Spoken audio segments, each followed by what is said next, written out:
Alright, so a million times lucky. I've actually, between part 1 and part 2, my system keeps going down on me. Anyway, so what we're going to do is we're going to cover chapter 6, but we're going to cover traffic shaping, enabling TCP segmentation, offloading support, jumbo framing. Really, those are the things that we're going to talk about right there. And so let's go ahead and let's just dive right in. And so there it is. There's our client right here. And so I just need to get my place real quick. So we just talked about private VLANs. We just talked about failover rate, things like that. Let's go ahead and let's see. I'm going to put it on pause real quick. Okay, so we're going to talk about enabling TCP segmentation offload support for virtual machines. This actually isn't done on the switch level. It's done on the host level. So we're going to go to the host and clusters. It's actually on this NIC card. So you go to the host, and you're going to go to Edit Settings. And what you're going to do is you're going to get rid of the NIC card, because the NIC card is a certain type, and it's the wrong type. So I'm just going to go ahead and say Remove. I'm going to remove this one too, because we have two for some reason. I had already, before you do this, you will usually record the MAC address. Since I've just recorded this and it refused to save, I already have it recorded over here. And so I'm just going to set that to the side. But normally you'd come down and look at it and remember what its MAC address is. You can see, and the reason we're doing this is because this type of NIC doesn't allow for TCP segmentation offload support. What that really means is I'm going to create a segment that's too large. It's going to have more data, and so it allows me to send more data at a time, but it's actually at the NIC card. So let's say I sent 2 segments down that are oversized, and at the NIC card it's going to separate into 5 pieces, and it's send it out. That's the idea. Well, this kind of NIC card can't do that, so we need a NIC card that can. And so what we're going to do is, after we've removed it, which probably won't take effect till power up or power down, I'm going to say new NIC, add, then we're going to look at its properties, and we're going to change the type of NIC.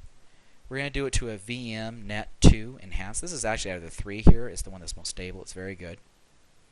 And then I'm going to add a MAC address, and it's going to be 8A, I know that now, colon 9D colon, then its thing is FD. I've done this too many times. I'm going to say OK. So now that's happening, it actually will work. There's no other configuration needed there. The next thing we're going to do is we are going to enable jumbo frames. And we can do it on, at this point we're going to do it on a standard switch. So let's go ahead and let's go to the standard switch. I'm just going to hit enable. And let's see, let's go to the other switch. This one's problematic. I've done this too many times and it's just yelling at me. The idea of a jumbo frame is to allow a frame out of the NIC that's way too big. Usually it's about 1518 kilobytes, bytes I should say. And what I'm going to say is, instead of that, I'm going to up that to 9,000. Now, understand when you do this, you could actually cause some real network trouble because there might be some devices that can't handle it, and so it's going to have to be fragmented and shrunk down at some point. But we're good there. Okay. You can also do this on the switch itself, the distributive switch. So I'm going to go to networking. Now this is done on the distributive switch, not on the port group level. I'm going to right click it and I'm going to say Edit Settings, Settings. I'm going to go to Advanced and I'm going to just say, hey, 9,000. Okay. Now there is one other thing that we're going to do that it's the idea we've talked about in the standard switch, how you can override the standard switch policies on the port group level, and then on a distributive switch you can set level policies on the port group level and then override them in the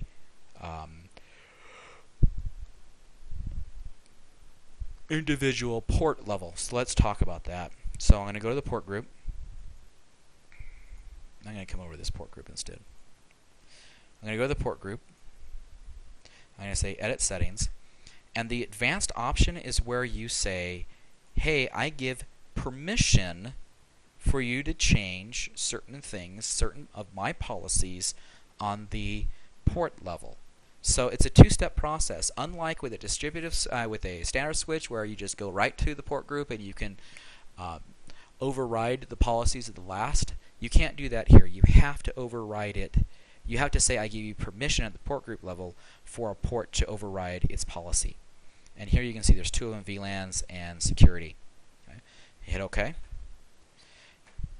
Then when I click on, this is actually not how I normally would do it, but when you click on the distributive switch itself, you can kind of override it, but really on the port group level, you come over here to port, click on the port you want, and you hit edit. Now remember that I said you could override security and VLANs. I didn't say you could do anything else. So if I come over here to traffic shaping, you notice how it's still grayed out, but security isn't. So I can override these all I want. I also said that we could override VLAN. We're going to say none on this one. But I can't do it for the others because I didn't give you authority to do so. Okay, and so that's how to do that. And the book doesn't go that far. Maybe it will later on. But it says, hey, you can do it on an individual port level, but it doesn't tell you how. And so this is how you do it. Okay, so this will conclude our discussion, and hopefully it will save this time. Fingers crossed on that. And if you have any questions, please let me know. Okay, otherwise, hopefully, I will see you at some point real soon in the term. If not, just let me know if you have any questions.